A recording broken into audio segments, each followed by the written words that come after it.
नमस्ते everyone, Monika astrology में आपको बहुत बहुत स्वागत है। आज हम चर्चा करने जा रहे हैं गुरु के राशि परिवर्तन की, और मुख्य रूप से देखा जाए तो मिथुन लग्न की हम चर्चा करेंगे।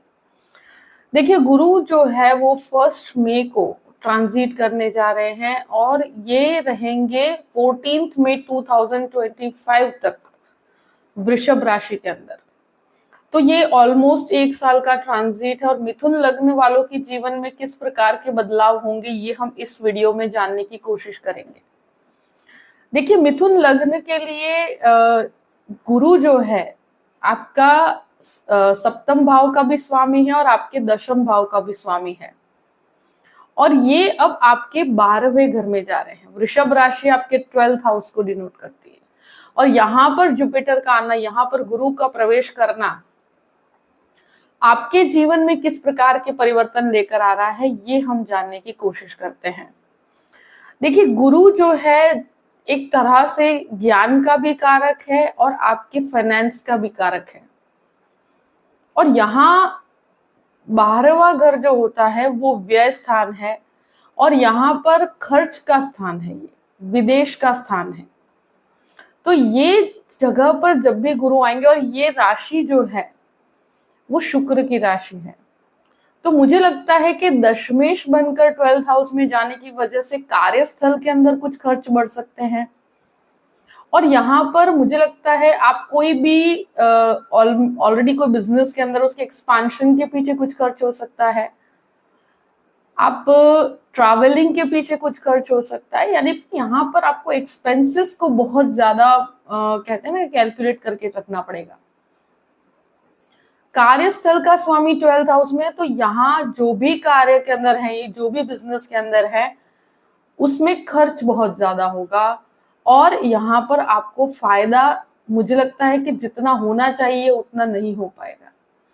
और 12वें घर में होने की वजह से आप कार्यस्थल में बहुत सोच समझ के इन्वेस्ट कीजिएगा, बहुत कैलकुलेटिव रिस्क लीजिएगा।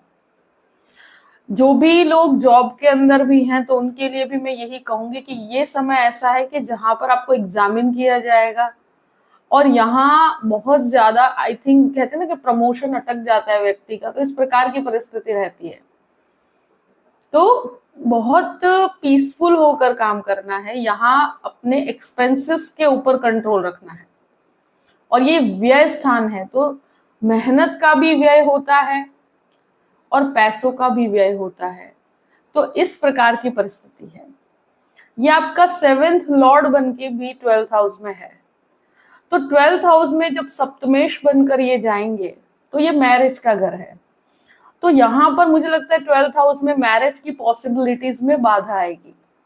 ऑलरेडी जो मैरिड कपल है उनके अंदर छोटे मोटे विवाद हो सकते हैं। और एक चीज जरूर कहूंगी मैं कि जो पति पत्नी है तो लाइफ पार्टनर की हेल्थ का बहुत ध्यान रखना पड़ेगा। यानी कि जो भी, अगर आप पति है तो अपनी पति है तो पत्नी की हेल्थ का ध्यान रखना पड़ेगा, क्योंकि 7th लॉर्ड बनकर 12th हाउस में, तो स्वास्थ्य से संबंधित कोई समस्याएं भी हो सकती है, उसके पीछे भी खर्च हो सकता है। एक चीज मैं जरूर कहूंगी कि 12वें घर में जब गुरु है तो स्पिरिचुअलिटी बहुत बढ़ेगी, आध्यात्मिकता में आपका इंटरेस्ट बहुत ज्यादा बढ़ेगा, विदेश के कार्यों में बहुत आपको इंटरेस्ट भी बढ़ेगा। फॉरेन ट्रैवलिंग के लिए समय बहुत अच्छा है, आप फॉरेन इन्वेस्टमेंट के लिए बहुत अच्छा है, मल्टीनेशनल कंपनीज में जॉब करने के लिए बहुत अच्छा है। जो भी लोग इस प्रकार की इच्छा रखते हैं, बैंकिंग सेक्टर के लिए बहुत अच्छा है, जो भी बैंक में जॉब करते हैं उनके लिए बहुत अच्छा है। मुझे लगता है कि जो भी इन सब चीजों के अंदर कार्यरत है उनके लिए बहुत फायदे कारक है, आईटी क्षेत्र वालों के लिए बहुत अच्छा है। तो 12th हाउस के अंदर जुपिटर के होने की वजह से कहूंगे कि ज्ञान को आप इन सब डायरेक्शंस में यूज कीजिए तो आपको लाभ मिलेगा। गुरु की एक दृष्टि बनती है आपके चतुर्थ भाव पर, तो प्रॉपर्टी के पीछे खर्च डेफिनेटली हो सकता है। तो आई थिंक अगर ये खर्च के घर में गए हैं तो आप प्रॉपर्टी लीजिए, प्रॉपर्टी का रिनोवेशंस करवाइए। तो ये सारे जो खर्च होंगे ये बहुत पॉजिटिव खर्च हैं, जिससे आपकी प्रॉपर्टी भी बनेगी। और ये समय ऐसा है कि गुरु की दृष्टि संबंध की वजह से जो कार्य प्रॉपर्टी संबंधित रुके हुए थे, अब वो संपूर्ण तरीके से पूर्ण होंगे।